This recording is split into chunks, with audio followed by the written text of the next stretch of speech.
Although Kenya appears united under one flag, there exist cracks which run deeper than the Great Rift Valley itself. Today, a new political term is echoing across the country. Cousins, not the family reunion kind, but a calculated political strategy that could reshape how we vote come 2027. To understand the cousins narrative, let's journey back centuries to when three great waves of people settled in what we now call Kenya. The Kikuyus were among the first ones to arrive around 2000 BC. They settled around the northern and northeastern parts of Kenya. They were mainly pastoralists and tradesmen. Today, they include the Somali, Borana, Rendille, and others. The Nilotes were the second ones to follow. They swept down from Sudan like a river in flood season, around 500 AD. In today's world, they include the Luo, Kalenjin, Maasai, Turkana, and Samburu.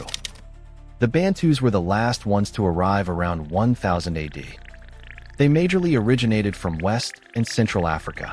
They were mainly farmers and traders, and they settled everywhere from the slopes of Mount Kenya to the Indian Ocean beaches. They include the Kikuyu, Luya, Kamba, Hizii, Mijikenda, among others. This last cohort is the group that the opposition are referring to as cousins, since they have very similar dialects and share very close cultural ties. However, this group has never voted as a bloc, as we shall see in the preceding discussion. Since Kenya attained independence in 1963, political leaders have always relied on the tribal card to rise into power, especially for the presidency. This is evident since only 2 tribes out of 45 have been able to clinch the presidency for the 5 presidents we've had in total. Let's have a look at the voting patterns and numbers since 2002 to see how this has played out. In 2002, Mwai Kibaki won with 3.6 million votes, which is 62.2%. Uhuru Kenyatta got 1.8 million votes, 31.3%. This was Kenya's Rainbow Coalition moment. The entire country united to end KANU's 39-year rule. In the 2007 election, Mwai Kibaki received 4.6 million votes, 46.4%. Raila Odinga got 4.4 million votes, 44.1%. The country split along tribal lines. Mount Kenya supported Kibaki while Nyanza, Rift Valley, Western, and Coast backed Raila. In the 2013 election, Uhuru Kenyatta won with 6.2 million votes, 50.7%. Raila Odinga received 5.3 million votes, 43.7%. Mount Kenya and Rift Valley united while Raila maintained his traditional strongholds. In the 2017 election, Uhuru Kenyatta got 8.2 million votes, 54.3%. Raila Odinga received 6.8 million votes, 44.7%. The tribal math remained unchanged. However, this election was later nullified by the Supreme Court, but Uhuru Kenyatta went ahead to be sworn in as the president since the opposition boycotted the repeat election. Now let's have a closer look at the 2022 election results. The yellow pattern depicts regions won by the Kenya Kwanza coalition led by President William Ruto, while the blue pattern represents regions and counties which were won by the Azimio coalition.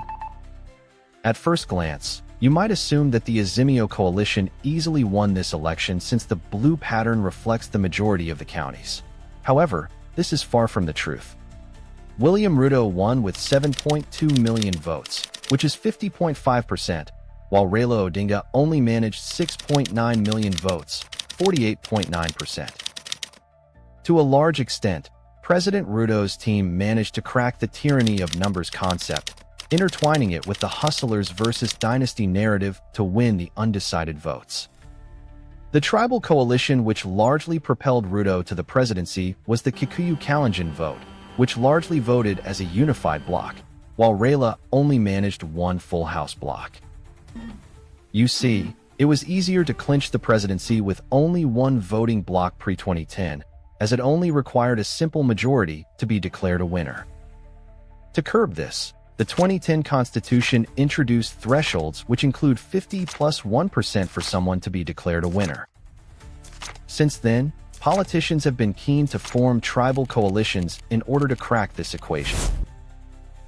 Here is the voter distribution as per the 2022 IEBC Voters Register and how the opposition tends to use the cousins tag to crack the 50+1 vote arithmetic.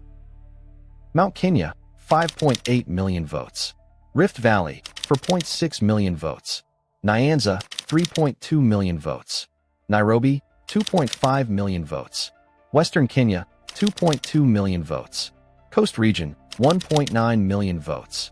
Ukambani, 1.7 million votes. And Northeastern, 0.9 million votes.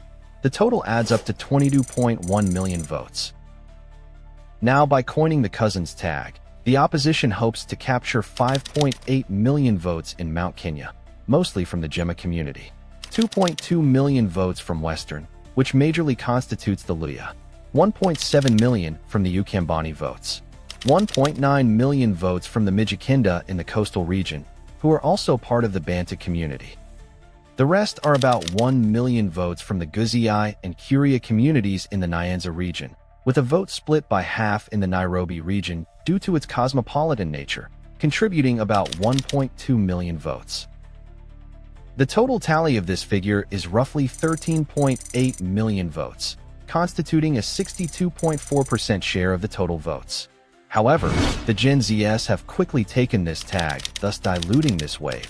They refuse to be clamped into these tribal cocoons, and for the first time, water seems to be thicker than blood. If this holds together, only time will tell.